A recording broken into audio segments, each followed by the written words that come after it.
All right. Welcome, everyone. Ready to jump into another deep dive. Absolutely. Always ready to explore some fascinating corners of the world. Couldn't agree more. And today, we're heading straight into the heart of a geopolitical situation that's, well, it's pretty intriguing. Oh, definitely intriguing. The Fashaga border dispute. You got Sudan, you got Ethiopia, and right smack in the middle, this fertile region they both want. It's more than just about the land itself, though. You're absolutely right. Broken agreements, opportunistic land grabs during times of war. And then you throw in how Ethiopia's been handling conflict lately, and it just adds another layer to the whole thing. Definitely. So let's dive in, shall we? First off, we got to understand the historical context. I mean, we're talking about a region that was once part of the Ethiopian Empire. Right. Exactly. Historically, Fashaga was administered by the Ethiopian Empire. But then Sudan enters the picture with a claim based on a treaty from back in the colonial era.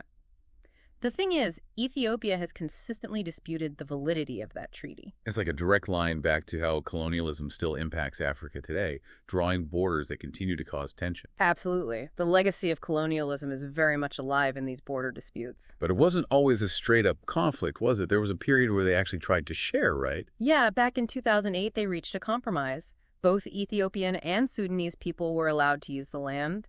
It seemed like a step towards peaceful coexistence. But then 2020 hit, and things took a pretty sharp turn. That's when Sudan really shook things up. With Ethiopia's attention and resources consumed by the Tigray War, Sudan saw an opportunity and seized control of Fashaga. They expelled Ethiopian farmers and residents, solidifying their hold on the area. Talk about a bold move.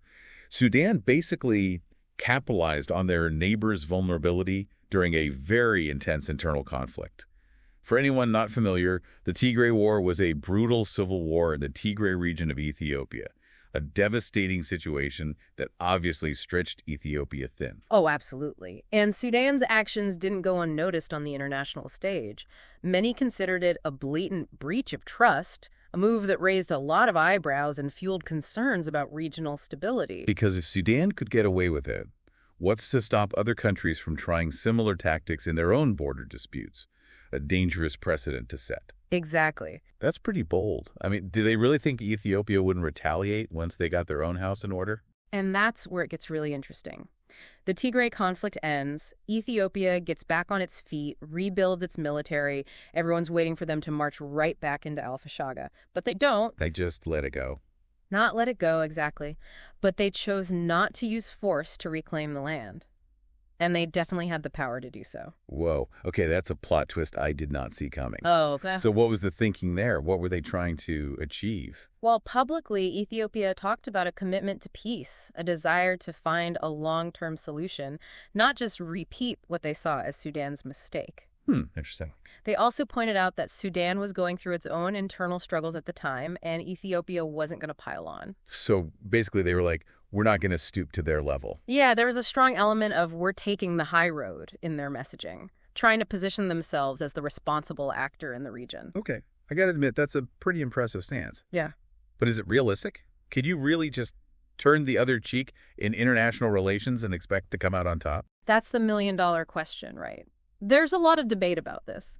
Some people think Ethiopia is playing the long game, that this restraint will earn them respect and ultimately help them resolve the dispute on their terms. So like they're banking on goodwill and diplomacy? Exactly. But others are more cynical. They say this could be seen as weakness, that it might encourage other countries to try and push Ethiopia around. That's a good point. I mean, there's always that risk, right? Absolutely.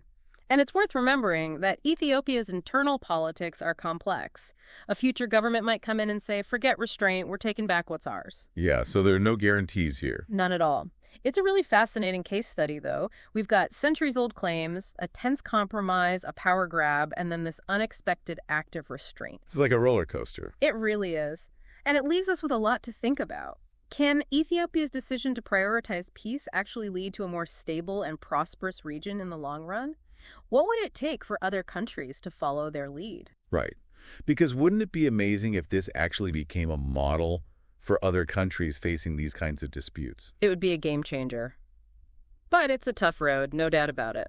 It makes you wonder, though, what would you do if you were in Ethiopia's shoes? Would you fight for what you believe is rightfully yours, or would you try a different approach? That's a question everyone listening should ask themselves, I think. Not just about Fashaga, but about any conflict, big or small. What do we value more? Winning at all costs, or finding a way to coexist? That's a great point. And I think it applies to our own lives, too, not just international relations. There's a lot to unpack there. Definitely. This case is just the tip of the iceberg. Absolutely. Yeah. So to everyone listening, if this has piqued your interest, I urge you to go do some more digging. There's so much more to discover about this situation. Oh, yeah. This is just the beginning of the conversation. Thanks for joining us for this deep dive. It's been a fascinating one, for sure. Always a pleasure. Until next time. See you then. Yeah.